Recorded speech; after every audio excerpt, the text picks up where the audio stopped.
And we are now recording. All right.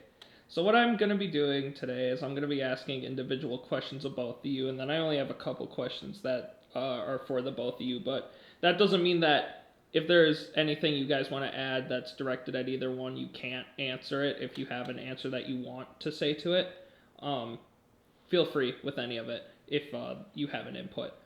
Um, so the first bulk of questions are going to be for Eric. Then the next bulk are going to be for you, Jackson. I'll let you guys know when that switch happens, and then the questions that are geared towards the both of you. Um, so starting off with you, Eric. Do you know when the screen part of the SASA program started? Yeah, so it's got an interesting history, and I guess me as being, old, the senior most faculty member, I mean, it doesn't seem like I'm that old, but nonetheless, I've been around the block. So when I first started here, the program was much different. It was considered, we had actually three programs in one. It was communication studies, and then theater arts, and then digital film and television. So we were all part of the same umbrella, but separate kind of programs under that. And that was, I started here in 2008, so 16 and a half years ago. And then things changed. The communication studies left to go join journalism and marketing communications. And then at that point, we formed stage and screen arts. And it's been like that, I think, year-wise, probably a while ago. I can't remember the exact date, but nonetheless, it's been around for a while. Do you happen to know who started the screen part of the SASA program? I do. So it was somebody by the name of, well, actually a couple of people, but one in particular, his name was, okay, I'm drawing a blank. His first name is Jim. Oh my gosh, what was his last name? All right, cut. So there was a couple faculty members that started the screen part of the program way back in the day that predated me by a bit. Jim Zimmerman was one that hired me, or when I was hired, he worked here in this department, and he was kind of on stage and screen, so he directed plays and did theater-related things, and then he started the digital film and television program, and that's, to my knowledge, who was one of the predecessors of me that started that. Do you know, just a little summary, what type of classes were offered when the programs first started up? In summary, it's pretty much the same classes that you have now with a few exceptions. We had TV studio production, we had electronic field production, we had advanced field production. Those are the core classes back then. The ones that were added later were digital media storytelling, and then we added the web series later that was kind of part of a collaborative effort. And that one, I think you're going to get to that later, but in terms of, I can just give you a little preview. Some of these things started based on collaborative experiences that were successful. So at one point we had a script writing class, which is in the English department, taught by Joe Ryan, who still teaches that class. Then we had an acting class, which was a class that they used to call acting for the camera that hasn't existed for years, but nonetheless it was a thing. And then we had my field production class, or advanced field production class. And at one point we said, hey, why don't we do this collaborative project where the screenwriting class writes the scripts, then the acting class is cast for it, and then my class produces it. And that has still become kind of a thing that Jackson and I are working on, or Jackson's class is working on the similar project from the script writing class. It's been a standard go-to for the advanced field production class.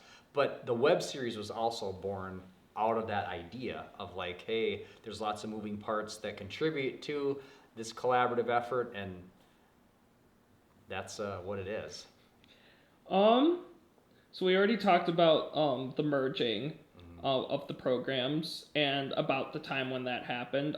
Do you know if any problems came about when the programs merged? Like, was there any clashing that happened, or any oh, well, is this actually supposed to be a part of this program, or? I mean, there's always been kind of this unofficial divide. There's screen kids and there's theater kids. Or, you're not kids, but young aspiring adult professionals. But nonetheless, that's just kind of been this natural kind of gravitational force that people come in with ideas of something that they're more interested, and that has existed since before I've been around. Mhm. But in terms of the collaboration, I guess in theory, it's been, a good idea, but in practice, not so much. And I think part of the problem is the resources. Mhm. And that's one of the biggest changes that I've seen over the years is like, okay, we're supposed to do more with less. I mean, at one point, we had 4 full-time tenured faculty, Mhm. and they've retired and they haven't been replaced. So it's me on the endangered species list, which, for the record, I'm happy to be here. I mean, I'm really grateful for the opportunities, but I have not been able to clone myself, and as much as John Erickson, would argue with that. But then we've had, just a shrinkage of positions, Mhm. and the amount of work hasn't gone away, or the amount of classes. So that's been really the biggest challenge, I would have to say, in terms of the clashing and the dividing up of who does what is being offered. Mhm. This is a question that I feel like you both can answer, but this is geared more towards Eric. So if you do have an input, don't feel afraid to say anything. But what type of projects have come out from the screen side of SASA? Like any notable projects, anything that's like noteworthy to talk about? Well, I feel like, at least in my opinion, one of the most noteworthy has to be the web series from 2023, Mhm. which was Where the Arrow Lands, mainly because I was in that class that year, and we put a lot of hours into it. And that was also a time when we had 3 exchange students as well. We had Tim Morose and Sunny, and it was such an incredible time. Honestly, I still consider that web series time, that whole spring semester, to be the peak of my college life so far. Mhm. I mean, obviously, I'm hoping to beat that, but it was just a lot of fun. I learned a lot about how cameras work. I learned a lot about how filmmaking works in general, and it was just an incredible opportunity and I'm very grateful that I got to have my freshman year. Yeah.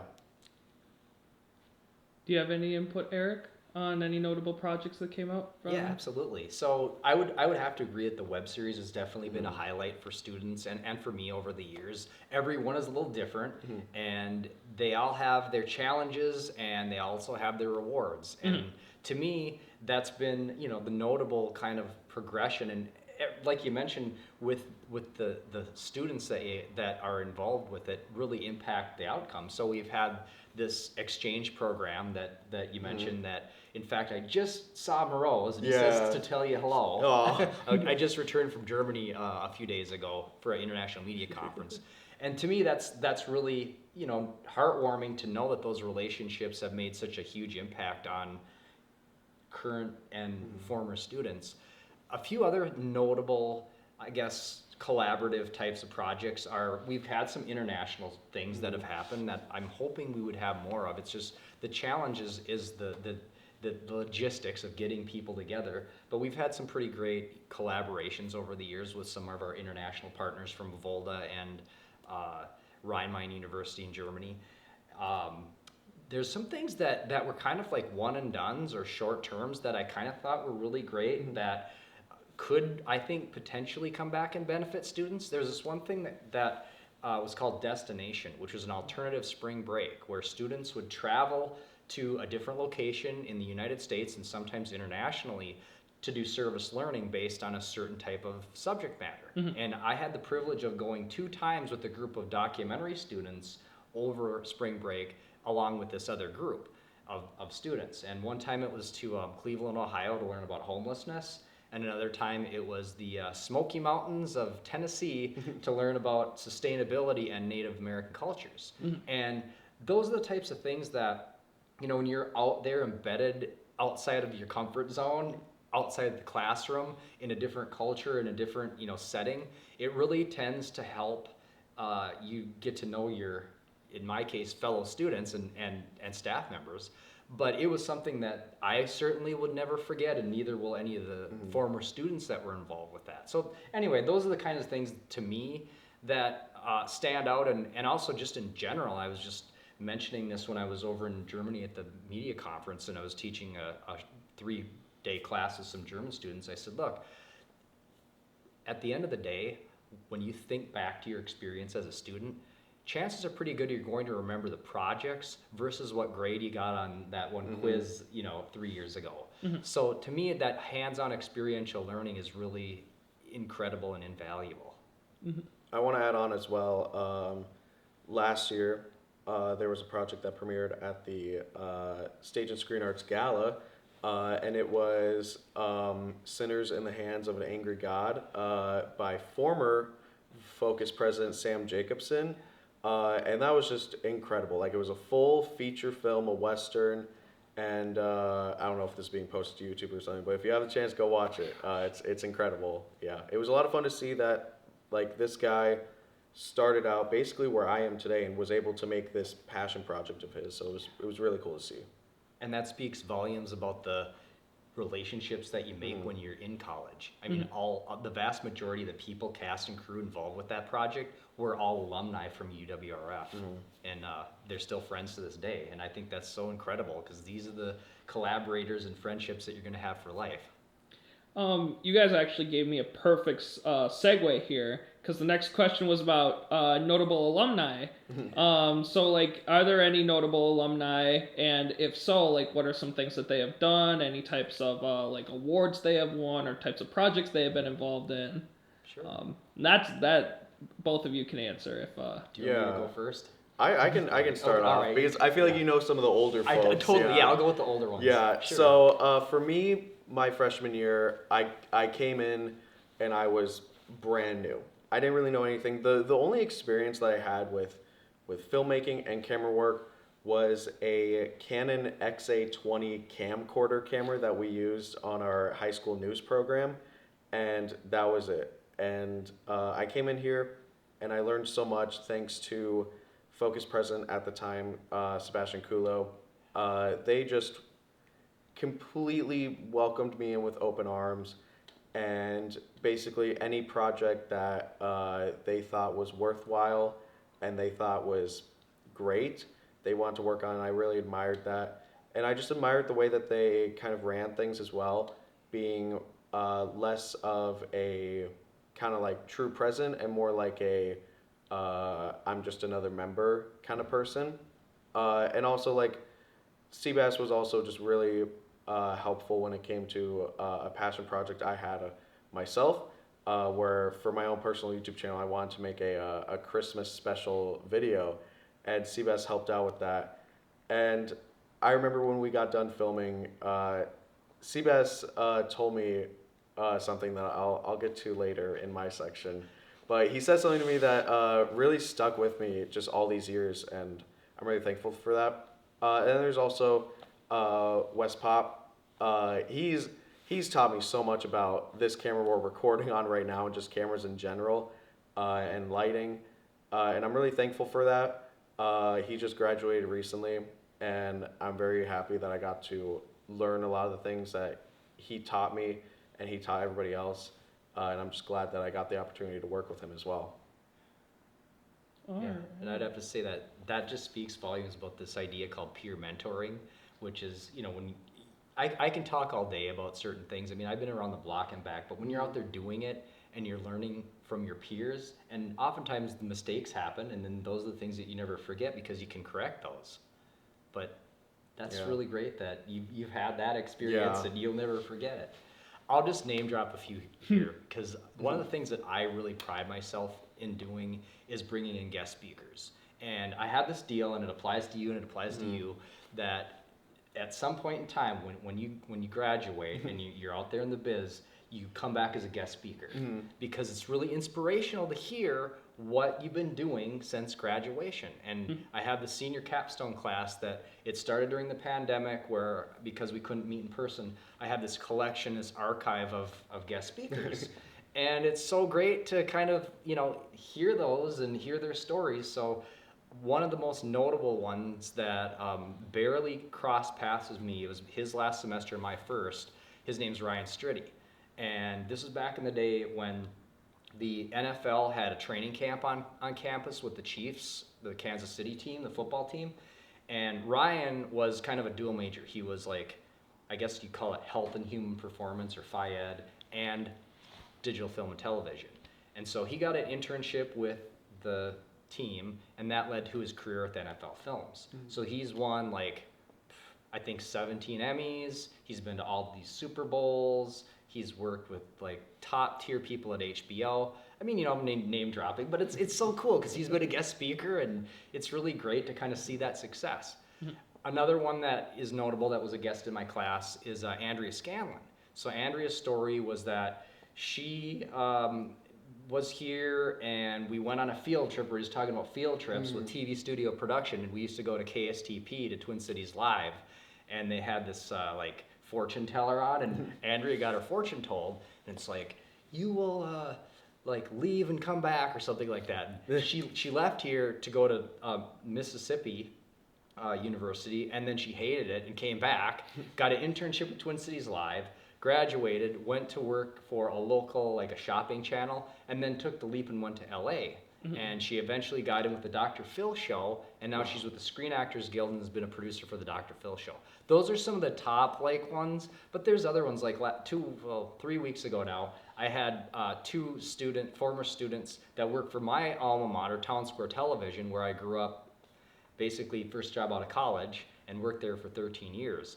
They both won 2 regional Emmys for their work with this Insight 7 news magazine show, which that's pretty cool because they're a nonprofit community television organization going up against like for-profit, like top tier news agencies, and that's pretty awesome too. But at the end of the day, I think to me, kind of like what we started with, it's this whole like relationship building and these experiences. And my like unofficial title that I've given myself is success enabler. It's like success is pretty like subjective, but really that's what I'm here for, and I celebrate that success. So again, when you all make it big, you got to come back and be guest speakers. When you make it really big, then we can start that Jackson Limberg scholarship fund, or paying it back. Yeah. But anyway, that's to me some of the notable ones that come to mind. But I've got a whole archive, so when you take senior capstone, you'll be able to hear all those, and I keep recruiting new ones too. Yeah, I remember when those 2 people came in, you were showing them the soundstage. I was asleep on the couch over there. But and then just about like guest speakers in general. Like recently, I had the first meeting with Dr. Booty about the student leadership thing for SASA, and he was telling us about how he wants us to like go to different high schools to like talk about the program and like recruit people, and it gave me an idea to like reach out to my high school like film teacher, because she really started me on this path that I'm on today, and I am just so grateful for it. And I was about to text her, and then I went on Saturday to get dinner with Sadie at Punch Pizza, and she walked right into Punch Pizza, and I was like, this is perfect. So this serendipitous. This is fate. No And kidding. like she came over, and so yeah, I'm gonna be doing a little guest talk there over J-term, which is exciting. It's kind of cool to, I guess, go back there and be like, hey, I started out here, and here's where I am today. 100%. And this is like a tattoo or a T-shirt, and this is something that it's one of my Johnsonisms, but it's not only what you know, but who you know. There it is. Right? It's there like it all is. these networks that you have in your life that make it what it is. So that's so great. Yeah. All right.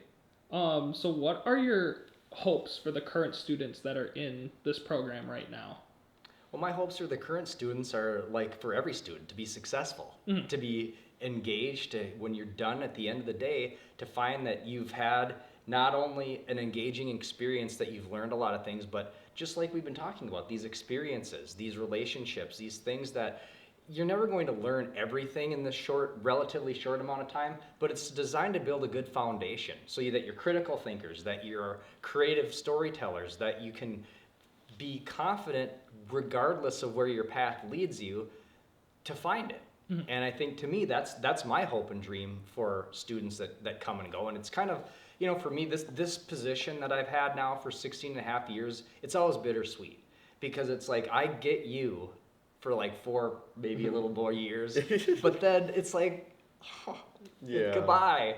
But I'm still connected, and to me that is it makes my life fulfilling, and it's really, I'm really grateful for those opportunities and those relationships that really, kind of like you shared with your high school teacher. I've had those types of people in my life too, that I would not be here if it weren't for that. And to me, it's just a reminder again of the connection of the relationship. So that is my goal for you, to have that experience and think that you're enabled to find your own success.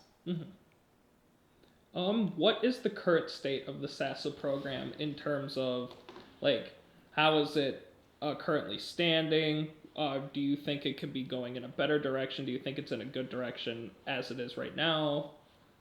Like, that kind of sort.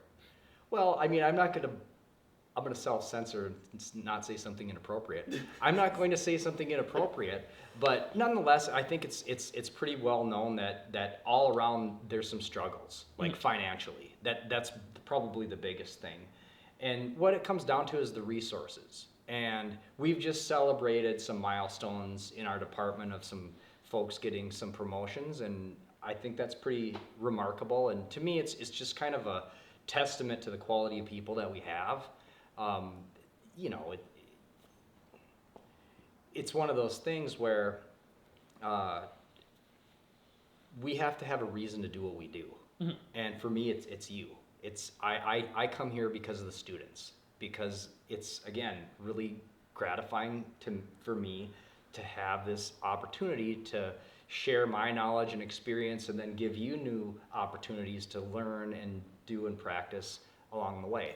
So in terms of, where we are at this point in time, since I've been around the block and back, things have come and gone. There's been ups and downs. There's been, different economic and political things that have impacted how things have gone. But at the end of the day, we keep doing what we do, and we find creative ways to do that. And I guess for me, it's like, well, I mean, I'm an optimist for the most part, and once in a while I say things like, why do it the easy way when you can do it the Falcon way? Because it's Falcon amazing. But really, again, looking back in the past of what I've seen come and go, having those types of experiences where we do have to be resourceful, or we do have to support each other and come together, really has made a big difference. I mean, I can't think of any time in my life, even when I work professionally in the industry, that I've had everything I need. And maybe if I did, I would be bored. Life wouldn't be as, now granted, I mean, I'm a character because I've had no shortage of character developing opportunities. And sometimes, it would be nice to have more resources and have more support. But then again, it gives us a reason to persevere and continue to find those resources and share that experience along the way. You said that there has to be a reason to do what you do, and I think that ties decently well into this next question that I had here. How important is the film world to you, and why is it something that people should care about and be involved in? I mean, that's a great question, and I would have to say that from a marketing perspective, and this is just the business Erik Johnson speaking, it's a very marketable skill set. I mean, since the dawn of the world, human beings have been storytellers, and this is something that we've developed in our DNA of sharing and imparting these experiences to others. So the film part or the screen part of it is more relevant than ever. I mean, this skill set can basically supplement any story content that you can imagine, and then some, from a fictional, non-fictional, commercial, non-commercial, informational, passion perspective. It's pretty much all of the above. So this skill, in my view, is more marketable than ever. And the fact that also, as collectively speaking, from an entertainment perspective, films have had such a huge impact on people's collective experiences that now we may not agree that Joker 2 is amazing. I mean, I do, but maybe you don't. But nonetheless, we can all relate to having that kind of experience that's entertaining, that's moving, that's informational. And that's why, in my view, I think that storytelling and screen arts or filmmaking is not only more relevant than ever, but is not going away anytime soon. What direction do you hope that this program goes in? Well, as I mentioned before, I think it would be nice to have more resources. I mean, that's been one thing that's been a challenge, and you can probably speak to that in terms of your perspective on the cage and not having everything we need. Yeah. I mean, that would be nice. I've had some ideas over the years that I still maybe have a glimmer of hope for that could be cool if it happened, but one of them is to have a campus-based production company. Students oftentimes are juggling part-time jobs, and I went to a series of conferences in the past. In fact, we got an ERSCA grant to explore it at one point. But there's other campuses that do this, quite successfully. My alma mater, Minneapolis College of Art and Design, has run a in-house production graphic design company for years, and they work with top tier businesses. So firstly, the students get paid a living wage. It's not like Quick Trip. It's like you get something that you can pay your bills on. And secondly, you're building your skill set up in your portfolio. So this is something, unfortunately, though, doesn't happen on its own. You have to have somebody who spearheads it. You have to have a responsible adult that is in charge of all of the contracts and all of the logistics part of it, but it can be done. And the idea behind that is not only is it a sustainable model, but it's something that can help promote the program, because we have no shortage of content. I mean, I've been the natural magnet for unsolicited video production ideas ever since I started here, and I still am, which is great. I mean, I'm happy to be that person, but that is one thing I still think would be a great idea that could be beneficial in a variety of capacities. And then in terms of just the whole infrastructure part of it, of finding ways to support it. Another thing that I've thought of oftentimes, and this business, it's like a business model. It's the pay to play. It's like other programs have differential tuition or fees that are paid for a specific course or course of study. So one thing that would be nice is if we had something like that could go back into supporting the equipment, so that we can actually have something that is reliable. We can have a 5-year plan because right now, all the equipment that we have, it's like dog years. I mean, hey, it should have lasted. In the industry, it's 3 years is your shelf life. Well, here it's add more than a few. Yeah. I mean, at least things have changed a little bit because some of the equipment when I first started here was older than all the students and me.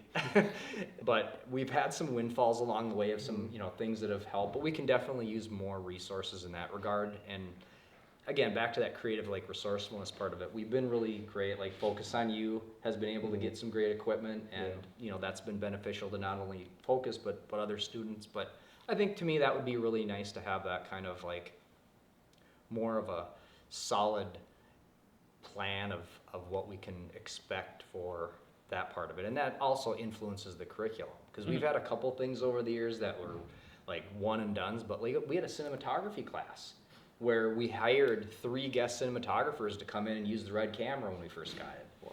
That was so cool, but we need more of that. Yeah. Now this is going to be the part of the interview where it starts to shift over to you, Jackson. Okay, before we start this one, I'm going to get a drink of water. Oh. But that doesn't mean that you can't answer questions still if you want to. Me? Yeah. Oh, okay. I just got your message that you're running late. Today I had to call Dots because I had a meeting that I go to every Monday at 11 a.m. and my Microsoft stopped working. And they're like, your call will be answered in the order it was received. And then finally I got somebody. I'm like, yeah, what's going on with the internet? And they're like, oh, let me guess, Microsoft? Oh, yeah. But anyway, it seems like it's fixed now. We rolling? 1 second. That pop up on your screen about for field production? Oh yeah, I got Oh that. yeah, okay, good. All right. All right. So yes, it's going to be your part of the interview now, but don't feel afraid to answer if you know anything or you have an input you want to share as well, Eric. Sure thing. So do you know when Focus on You was started? Eric. Focus on You was started way before me. Actually, it's the oldest campus media organization around. There was a notable guest, Michael Nelson, who was one of the founders of Mystery Science Theater 3000, who was an alumni from here. And that was at least like the 1990s.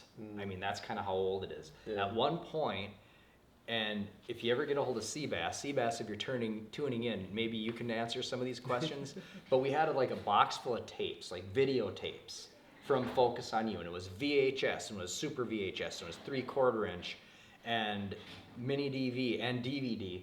And there was some kind of an effort to, collectively transfer some. And I had this kind of goofy idea about like, what if there was a segment where Focus on You would do like kind of like a Mystery Science Theater 3000 project where you look at the old Focus and then kind of make fun of it, or like the format of the show. Yeah. But it has been around quite a long time, and it originally was more of a news-ish kind of a organization. It was part of campus media, but it was more formal, like, this is the news, and it turned into become more entertainment or infotainment as time's gone on. But really, it's kind of ebbed and flowed with the students, so each group of students kind of influences what the content is going to be. And it's been, like I said, everything from more, I don't want to say like news, but like entertainment, kind of informational entertainment. So I was telling Jackson about a time where back in the day when we went on guest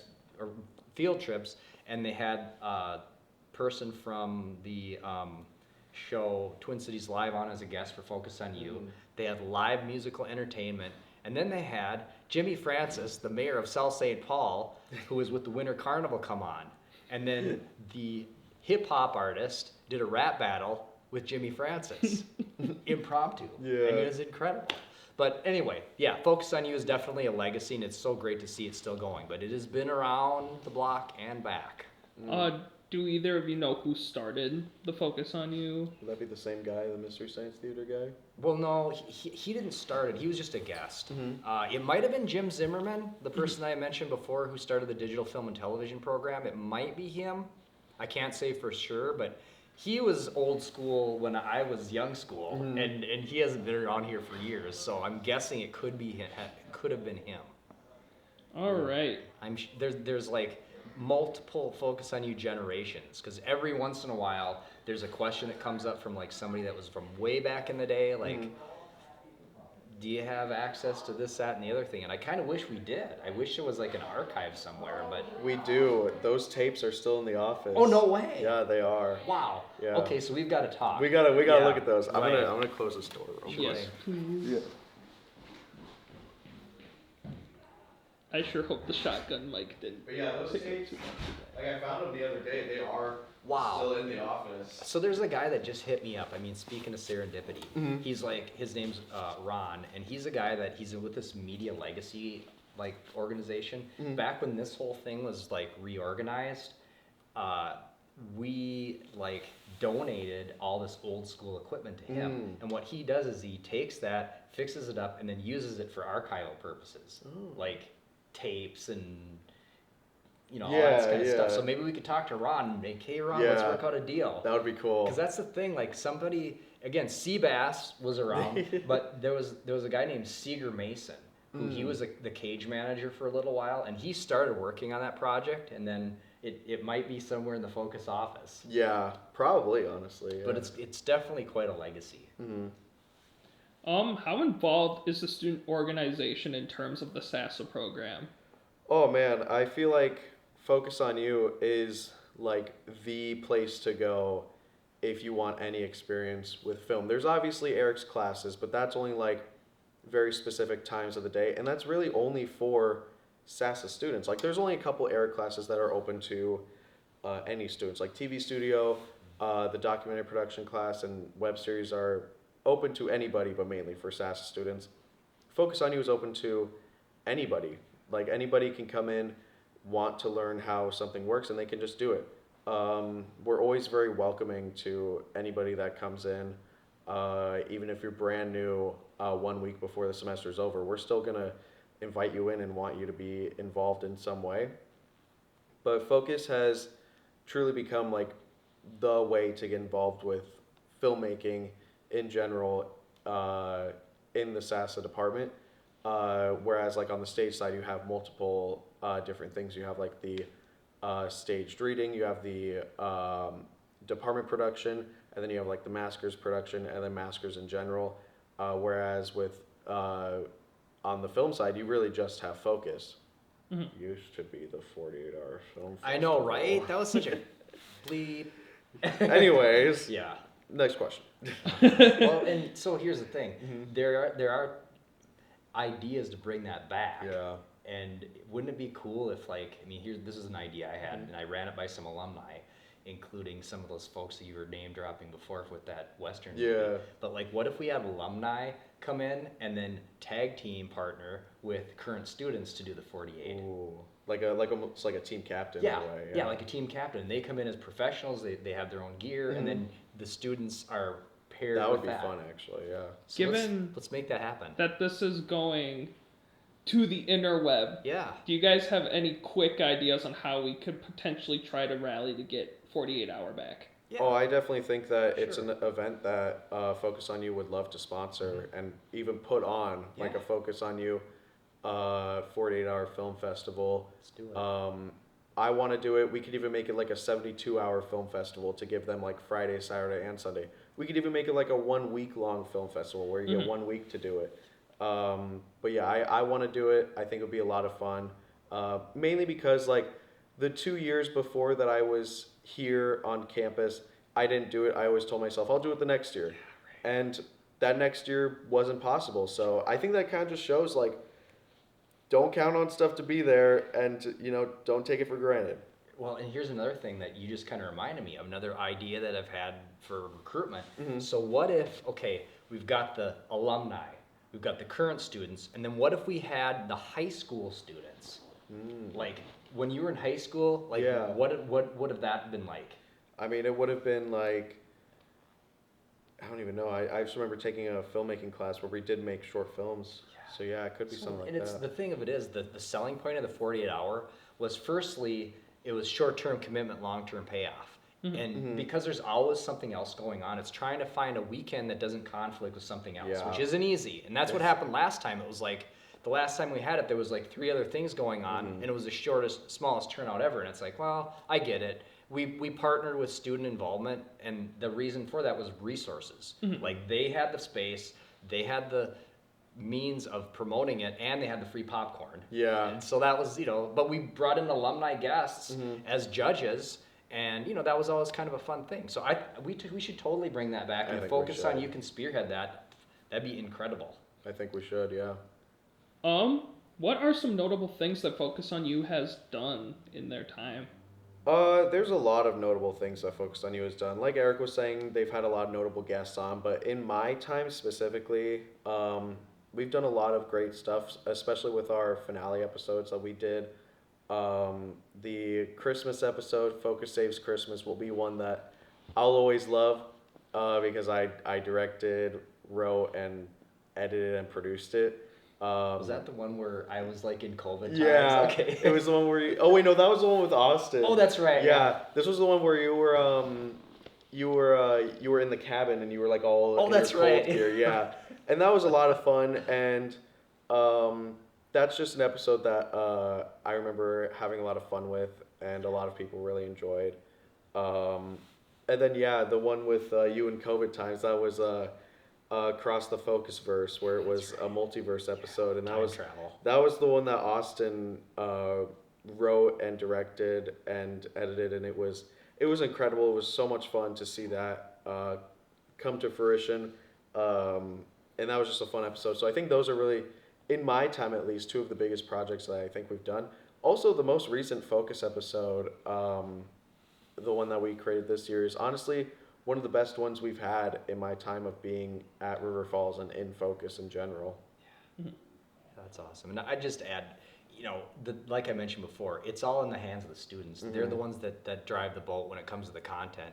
Yeah. Things have ebbed and flowed. We used to have like a season finale at the Falcon's Nest, and it was one time it was because, and this is way back in the day where there was even less resources, but all of the gear in here was used for commencement.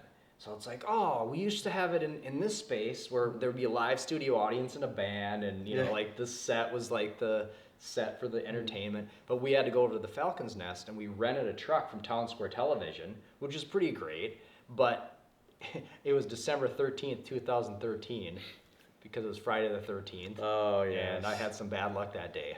But it all worked out in the end. But those are the kinds of things that I think, to me, speak to the evolution of the organization, and it's great that it's so welcoming and continues to kind of produce really great content and memories. Yeah. When did you join Focus on You? I joined Focus on You right away. Freshman year, I was just another student going here. Yeah, if it's okay. Anyways, yeah, so I joined Focus on You like right away. It was a club that I knew about even before that I came to River Falls, mainly because of this guy here. And it was one that, I didn't feel like an outcast in it immediately. I felt comfortable, and it was kind of crazy to think of that, because my whole first year at River Falls was me trying to find like where I would be as a person, mainly because like I didn't have any friends from my high school that were going to River Falls, and I was so far away from those friends that I was like, I have to almost like completely rethink who I am as a person. And when I joined Focus, I found like I can be myself and I can be comfortable here, and that whole first semester was just a lot of fun, and it was just a dream. And then second semester, I became the vice president, and that was just kind of like, I don't know how that happened, but just kind of did. But that was just incredible. Elected by your peers. Yeah. Yeah, totally. Well, and I just add, to me, hearing that warms my heart, because of the fact that that's what college is supposed to be. It's finding your path and finding your people.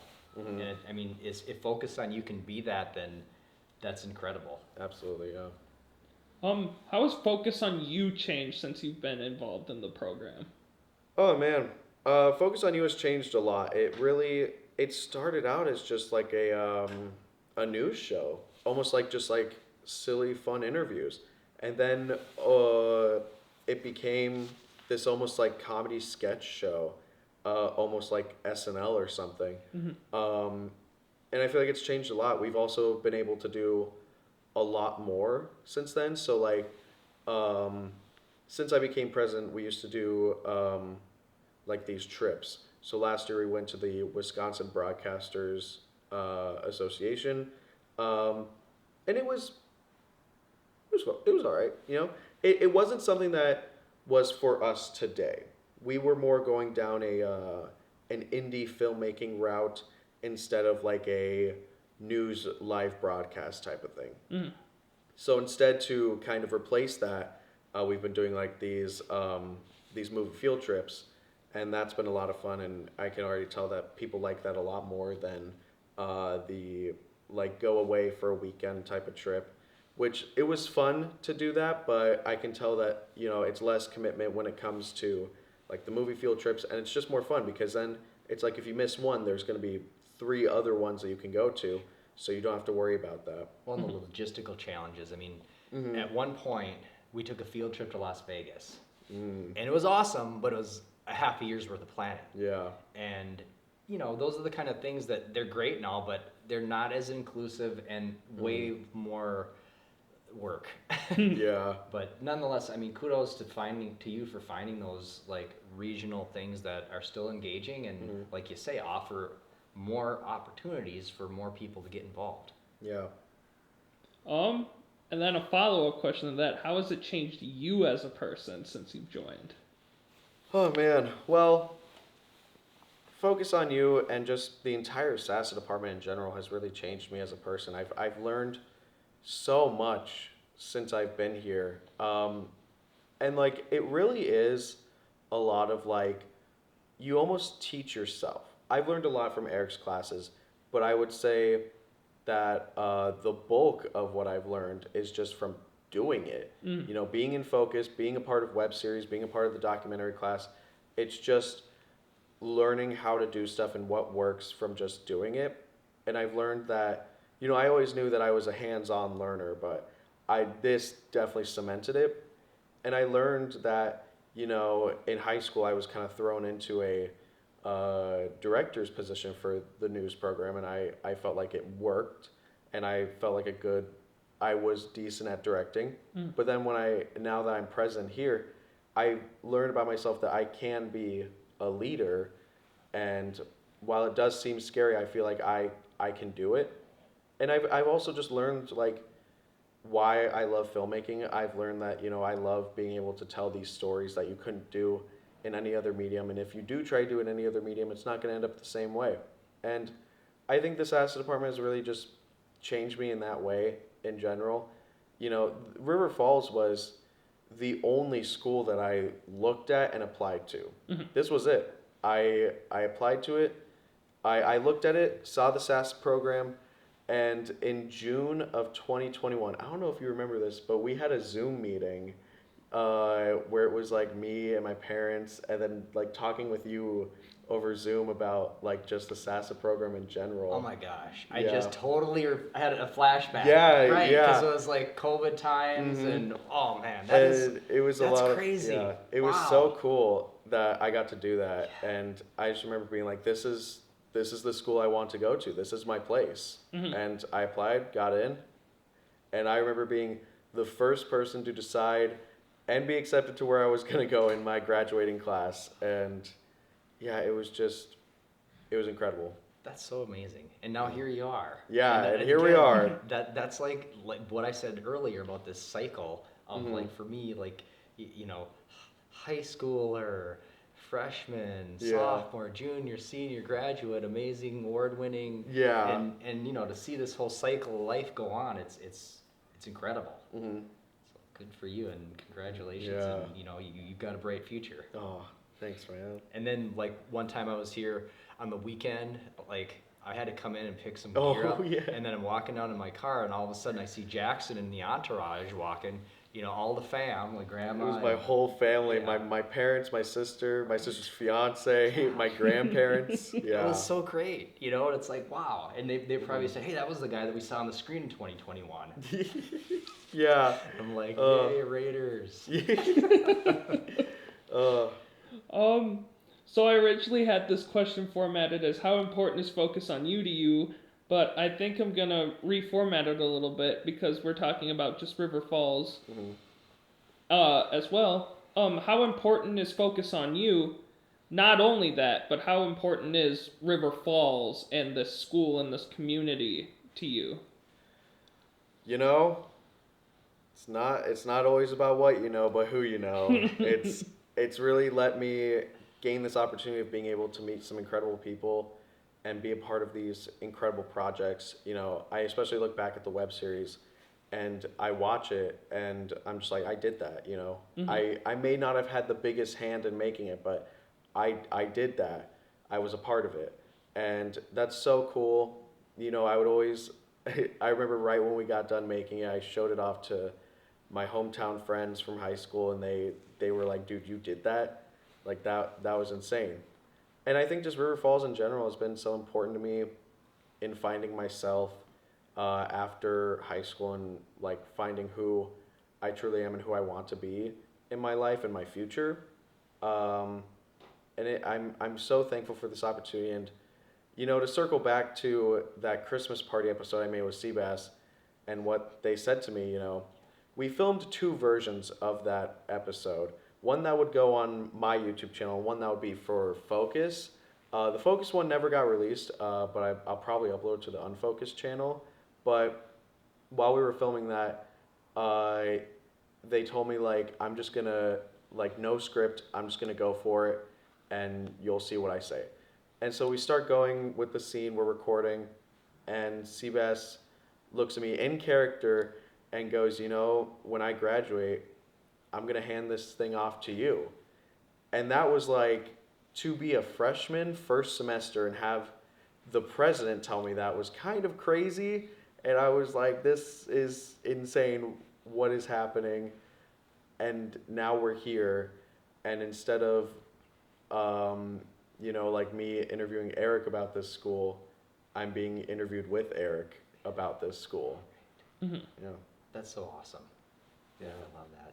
Like a whole come into circle. Yeah, moment it's a whole almost. circle. Right. So think a couple, if not maybe like a week ago at most, you announced that you were going to be stepping down from your position as president and focus on you. I imagine probably not an easy one to make. Yeah. Well, that's news to me. Oh yeah, yeah. Next semester I don't plan on being president. I'll still be on the exec board though. Okay. Yeah. Well, you've left a legacy though. Yeah. And it's cyclic. Like that CBAS to you and the you to RJ. Yeah. RJ. Yeah. Wow. So with stepping down and relinquishing that like main face of focus on you, where do you hope that it leads in the future with you not being the one spearheading everything anymore? I want you guys to go bigger. I tried to go as big as we could. I've always had all these ideas of like a live episode that we can put on, even doing like an episode where we spend 24 hours in here or something, and just like I want you guys to go big and just in all have fun with it. Part of the reason why I'm stepping down is that I have so many other projects and passions that I want to pursue, and my time at River Falls is slowly coming to an end. It's kind of crazy to say, but this is my third year here, and we're already almost done with the first semester of that. So in literally less than a year, I'm going to be a senior, which is kind of crazy to think about. And I think just in general, like, I want the crew of Focus to just do everything they can to make it as big as they can. I've always said that I want Focus to be a well-known name across this campus. And while I wasn't able to achieve that during my time as president, but I'm hoping it can somehow be achieved before I leave, which will be tough, but I want to see it happen. And I would just add, so from my perspective, so I'm the faculty advisor, and I've basically taken, like, it's my job to help, or if I'm needed. But ultimately, it's the students that are driving the boat here. And I will have to say, Jackson, in the time that you've been involved, I've found that it's become way more eclectic and welcoming and democratic. And it went from, ebbed and flows down. The pandemic had a lot of effects on everything, but that was kind of the low point. Like, there was only a handful of members, and now it's like almost standing room only. Yeah. And I can hear you, screaming and hollering and celebrating, down around the block, which is really great. Yeah. And to have that excitement built. And like you mentioned before, just to bring in and welcome people that may or may not have any connection whatsoever to screen arts or filmmaking or storytelling. I mean, that's empowering. That's helping people find their path. And at the end of the day, even if they don't do this for the rest of their lives in a career path, at least they can say that they've had some fun and some experiences and met some people that have changed their lives. Absolutely. I know you can't see me on the camera, but to point to that fact, the first day that I joined Focus on You, I'm sitting there, and one of the first things that Jackson says is, "Wow, there's a lot of people here." I remember that first day, there was a lot of people there. Like, especially looking back, my second semester freshman year, our Focus meetings had 5 people, including me, and it was like me, Seabass, Logan, Lena, and like that was it, honestly. So almost like your exec board. Exactly. There. And it was like that was even before like they became exec. Like Logan and Lena, and it was kind of just crazy because obviously it was because everyone was so busy with web series and other things going on. But to go from that to what we have today with almost like we needed a bigger room, thankfully it's died down a bit and there's not as many people there, which I'm thankful for because then that would have been way too much to handle. But I'm just so glad that there's this group of people that want to go there and want to spend their Tuesdays and Thursdays at 5 p.m. to just be there and have fun. Mm-hmm. Yeah. So now we're gonna segue into questions that were geared towards the both of you. With this part, definitely feel free to answer from your own perspective. Collaborate with your answers. Mm-hmm. We're also nearing the end. There's only 3 questions left. We've got class here at 3. Yeah. So what are some ways that people can get involved in the SASA program? Well, focus. I think focus on you is the biggest one, especially if you're looking for film. And just honestly talking to this guy here, because if you ask him like, hey, I want to be a part of like the web series class, I want to be a part of it, like he'll tell you like, yeah, it's a big commitment, but you know, if you feel like you can do it, you can do it. You know, I remember, you know, my freshman year when I did it, there were a lot of people who were not SASA majors and had not taken a SASA class prior that were in the class and were still incredibly helpful and productive in it. And I feel like that's the 2 main ways you can get involved on the screen side. And like obviously on the stage side, there's maskers, the stage productions, and just so much more. There's a lot of opportunities, and it's not that hard to find them. Mm-hmm. Yeah, and I would just add, so the web series example was by design because it's a very collaborative effort, and in web series or filmmaking, you've got a lot of different moving parts, and you've got a lot of different things that each person needs to contribute to. So it's kind of like the Super Friends. I mean, each one has a superpower, or maybe some, you know, are like up-and-comers, like they don't know what they want to do. But there's, you know, filmmakers, directors, editors, you have the promotions people from other departments like marketing, communications. At one point we had, I think Lena was in it as a photographer, doing social media kind of stuff. And so, and the acting, you know, the in front of the camera, and the writing. So all of these things, in my view, that's the whole point. It's like, here's a chance to try something. Yes, it is a class. Yes, you get a grade and it's for credit, but it's something that you're going to learn as much from your peers as you would from any other type of class in a book, if not more. Yeah. How much do you guys feel that students and professors collaborate with each other in the SASA program? It really depends on what you're doing. I feel like with Focus on You, you know, it's a very student-led program. So every now and then Eric will come in and be like, hey, is everything going well? And I'll just be like, yeah, we're doing great. And you know, every now and then Eric will sit in on a meeting, but you know, I'm grateful. A lot of people would think that it's kind of bad that Eric just kind of leaves us to our own devices and let us do our own thing. But if anything, I think that's actually much better than if he was kind of like running it himself. Because then it'd just feel like another class, and that's not what we want people to feel like. So it actually, you know, it kind of makes me glad that like Eric lets us just roam free. And while sometimes, you know, it's not the greatest idea to just let us do our own thing, it does help out a lot with making Focus feel like a friend and a family instead of just another class that you have. Mm-hmm. No, I think that's a great analogy, and I've often, you know, thought to myself, well, it could be the Eric Johnson show, but then what would, you know, that I'm not an egotist like that. I already have my own show, and I've been doing that, you know, collectively for my, you know, professional career. But again, at the end of the day, it's all about the students. And back to what we've talked about in terms of the classes and this creative problem solving. I mean, to me, there's a song that I really like to quote. It's a lesson lived is a lesson learned. Yeah. Every day is a lesson.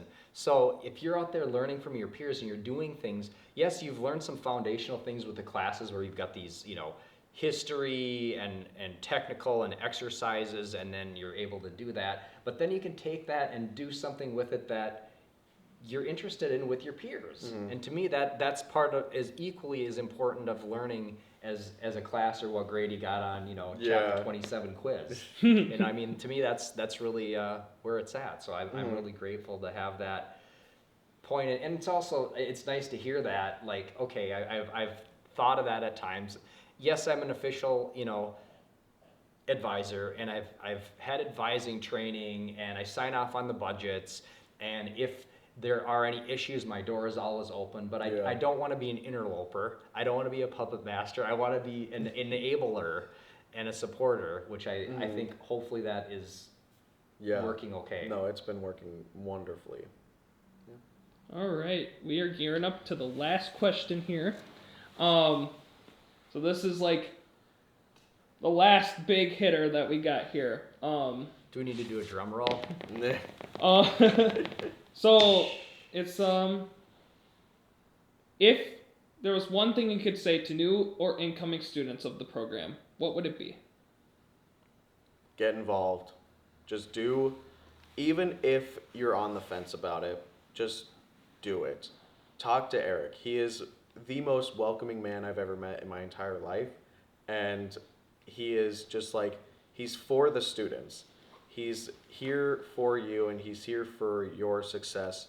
And it's just like, don't be afraid to show who you are, you know.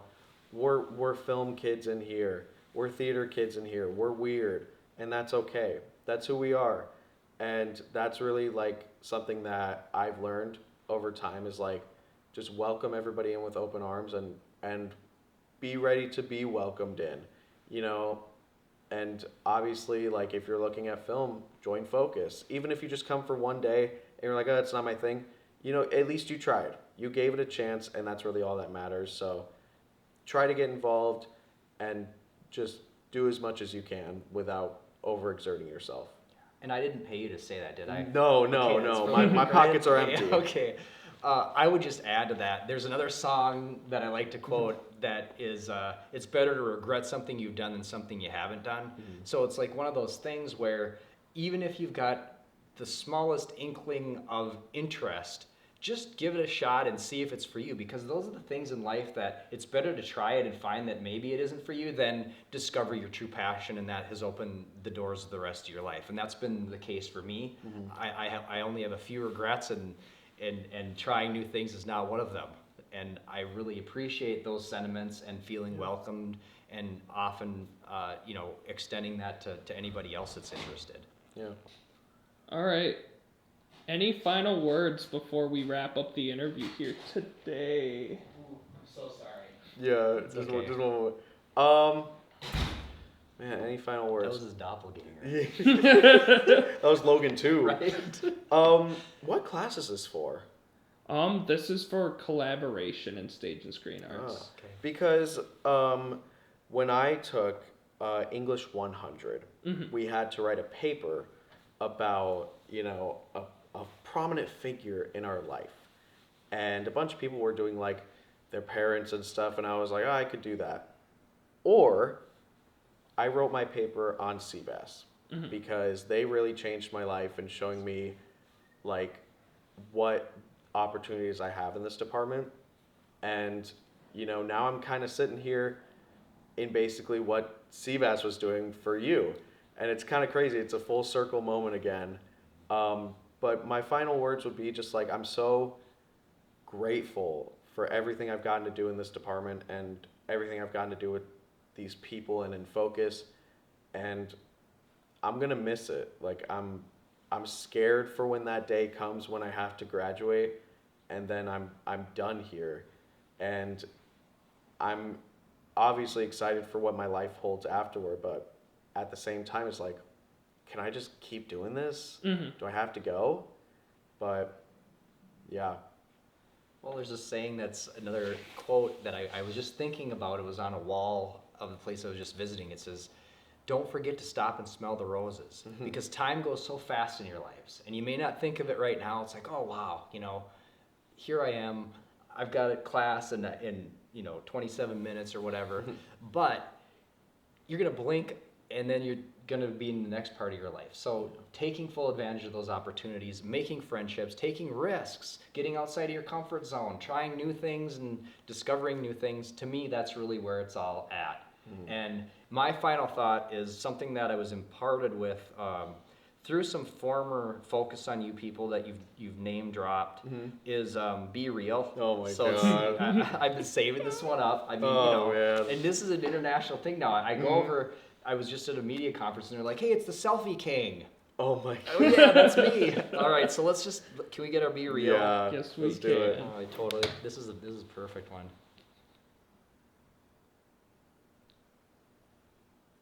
Yeah. Look at that. Awesome. Oh. Well, thanks so much for Yeah, having us, thank you so having me much. on, and it's a pleasure. I mean, you're not Been a done pleasure. yet. Not done yet. But nonetheless, you know, You've still got me for like another year and a half, That's- maybe more. There's We'll that, see. right? Yeah. Totally. Yeah. All Thank right. you. Thank you guys so much. Yeah. Thank Thank you. you.